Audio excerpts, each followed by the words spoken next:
Alguma vez você já parou para pensar o quanto as pessoas podem sofrer com estereótipos? Então, nesse vídeo eu vim compartilhar com você algumas reflexões a respeito desse assunto. E para começar, qual que é a definição de estereótipo? Segundo Luiz Antônio Guerra, que é o autor dessa definição que eu peguei no site InfoEscola, ele diz o seguinte: estereótipos são pressupostos ou rótulos sociais criados sobre características de grupos para moldar padrões sociais. Um estereótipo se refere a certo conjunto de características que são vinculadas a todos os membros de um determinado grupo social. É, portanto, uma generalização e uma simplificação que relaciona atributos gerais, características coletivas como idade, raça, profissão, nacionalidade, região de origem, preferências musicais, comportamentos, etc. E também, os estereótipos funcionam como modelos que pressupõem e impõem padrões sociais esperados para um indivíduo vinculado a determinada coletividade. Eu separei então alguns estereótipos que eu gostaria de compartilhar com você, essas reflexões que eu fiz. Para começar então, o primeiro estereótipo que eu pensei é em relação ao papel que cada pessoa exerce na sociedade. Então isso pensando no papel que um homem e uma mulher exercem.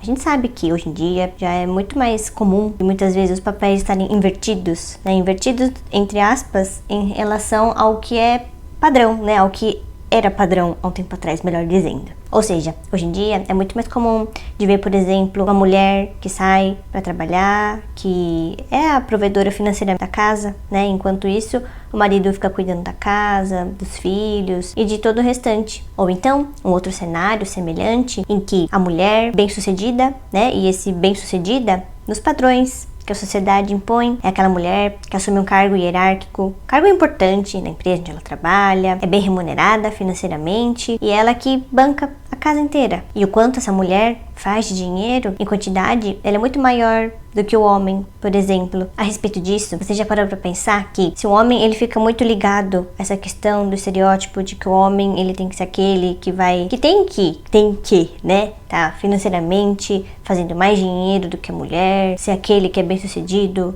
né, na carreira, nos negócios, das finanças, se ele fica tão preso a isso, se porventura, né, em algum momento da vida isso acaba se invertendo, pode ser temporário também, mas se não for também, se for o primeiro cenário que a gente comentou aqui, nesse exemplo, como é que pode ficar a cabeça de um homem? Pode começar a criar questões dentro da própria mente e começar a se diminuir, ou pensar que ele é um fracasso, ou coisas do tipo. Só que pode ser também uma situação temporária, ou então algo que acabe virando normal. Isso se as pessoas elas não tiverem tão ligadas a esse tipo de estereótipo, como no primeiro exemplo que a gente falou, da mulher ser a provedora financeira, e o marido cuida das coisas de casa e dos filhos. O que eu fiquei pensando a respeito disso é, qual o problema dos papéis serem invertidos ou deles estarem temporariamente invertidos? Na verdade, por acaso é errado o homem estar numa situação assim, ou por ele não ser o principal provedor financeiro? Quem disse o que é certo e o que é errado nesse caso, na verdade? E o outro estereótipo que eu pensei é em relação à etnia. Eu prefiro falar etnia do que falar raça. Porque, pra mim, né, na minha opinião, raça eu entendo uma só, raça humana. Então eu prefiro falar etnia. E o que eu pensei a respeito disso é, tem aquele estereótipo que diz que todo japonês é inteligente, né? Ou quem tem cara de japonês, por exemplo. Eu tenho cara de japonesa, mas eu sou brasileira, porque eu nasci aqui. E esse estereótipo, por mais que ele seja positivo, né, primeiro momento que a gente pensa,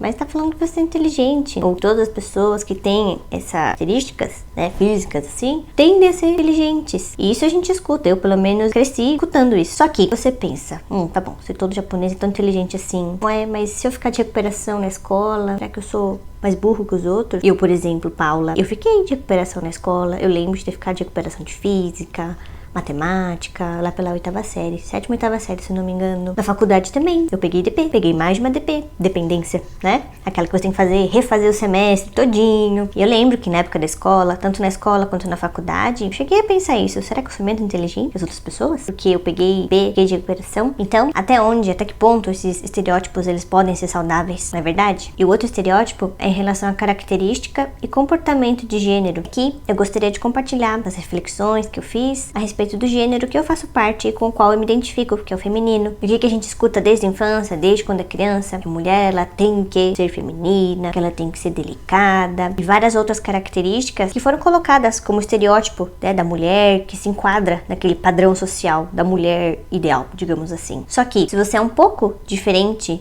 dessas características que são, entre aspas, estereotipadas, né? Porque eu não sei se essa palavra, ela realmente existe. Como é que você se sente? Começa a se sentir uma estranha. Ou as pessoas começam a te olhar estranho, porque você não é aquele estereótipo de pessoa. Então, quem disse que a mulher, ela tem que ser assim, ou tem que ser assada? Cada uma é do jeito que ela é, né? Do jeito que ela veio pra ser aqui, nesse mundo. E aqui eu gostaria de compartilhar algumas experiências que eu vivi. A primeira, em um dia, uma pessoa próxima a mim, ela tava tentando abrir, não lembro se era algum pote, e aí uma pessoa falou assim: ah, mas é que a mulher é fraquinha, né? A mulher não tem força mesmo. E a pessoa que falou isso, ela não disse de uma forma depreciativa. Ficou bem claro, assim, que é o que ela acredita que ela falou naquele momento. Então, será mesmo que a mulher, ela é tão fraca assim? É claro que a gente sabe que, comparando o homem com a mulher, a força que o homem tem, ele é muito maior do que uma mulher. Mas isso não significa que uma mulher, ela é fraquinha. Ela pode estar fraca, mas se ela quiser, ela consegue desenvolver essa força e consegue ficar forte. E falando disso, eu lembrei de uma situação que eu vivi recentemente. Eu tava na academia e aí eu ia usar um dos bancos. E os bancos que tem na academia, eles são pesados. Quando eu tava levando o banco pro equipamento onde eu queria usar, próximo desse lugar, tinha uma professora. Tava dando aula pra uma aluna como personal e ela virou pra mim e falou: nossa, você é forte, hein? Quem vê assim não dá nada. Então por que eu quis contar isso pra você? Isso entra na questão do estereótipo, porque eu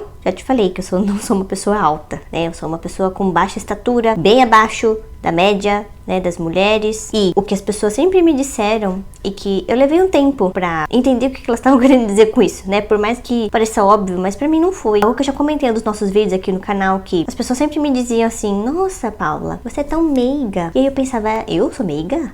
E eu não sei, eu não me identificava com isso, porque eu não conseguia me ver de fora, assim como, por exemplo, se você me encontra na rua, você conversa comigo, você consegue me ver falando, né? Até o momento da minha vida, eu não tinha entendido o que as pessoas estavam querendo dizer com isso. Até que eu comecei aqui nosso canal, e eu comecei a editar os vídeos, eu mesma ainda edito os nossos vídeos, e foi aí, comecei a me ver, eu, né, com esse olhar por fora.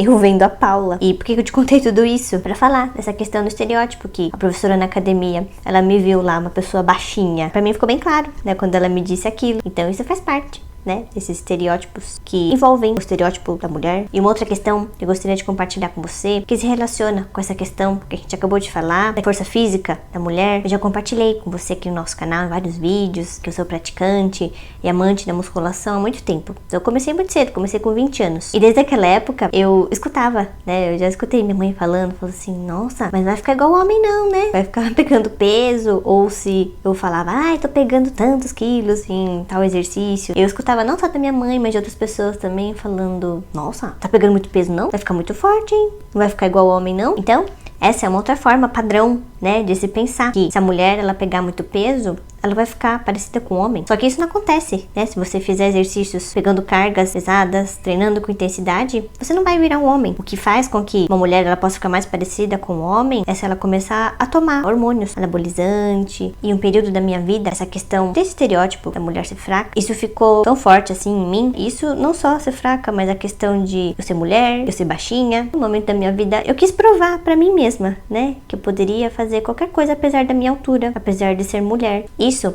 foi lá na época da faculdade de educação física. Lá na faculdade, todo ano acontecia a semana de educação física. E um dos eventos que tinha, pra você também, né, ganhar aquelas horas complementares que a gente precisava acumular, e isso eram requisitos, né, pra que você conseguisse se formar, tinha o chamado campeonato de supino. Então, se você não sabe, supino é esse exercício que eu vou deixar aqui na tela.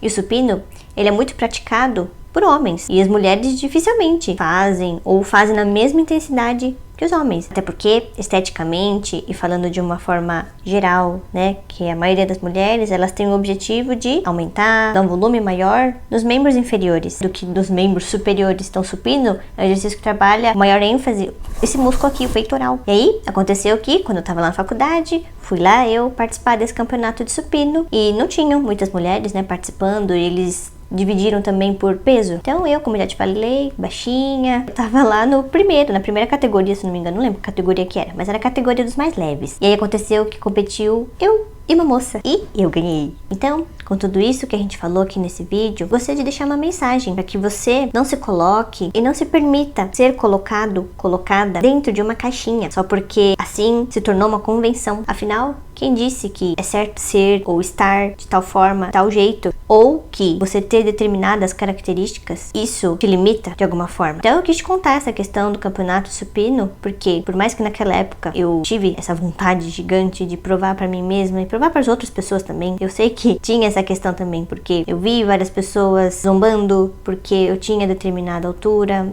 Eu nunca tive complexo nem nada, né? Isso nunca me afetou de uma forma que eu ficasse, por exemplo, querendo usar salto alto a todo momento. Mas é claro que quando eu passava por situações adversas, por exemplo, que pessoas zombavam da minha altura, essas coisas assim, eu ficava com raiva. E aí, isso tudo era um combustível para minha própria autossuperação, que eu gostaria de deixar aqui para você, que não importa qual altura você tenha, quais características você tenha, em qual situação você esteja, você se encontre de forma temporária ou não, não deixe que esses padrões sociais te limitem ou que eles te moldem da forma que isso foi imposto ou é imposto. Afinal, quem dita as regras da sua própria vida é você. Então, essa é a mensagem que eu gostaria de deixar aqui pra você. Eu agradeço demais a você que tá sempre aqui acompanhando os nossos vídeos. E algo que eu não costumo falar, mas toda vez que você assistir nossos vídeos, deixa o seu like, que isso faz com que o YouTube entenda que esse vídeo ele é relevante e ele comece a espalhar para mais pessoas, para que mais pessoas consigam assistir esse nosso vídeo. E também, se você gostou aqui do nosso vídeo e ainda não é inscrito no nosso canal, junte-se a nós e se inscreva aqui no canal. Então, gratidão por você estar aqui, gratidão por você me acompanhar. Eu te vejo no próximo vídeo. Então, até lá. Tchau!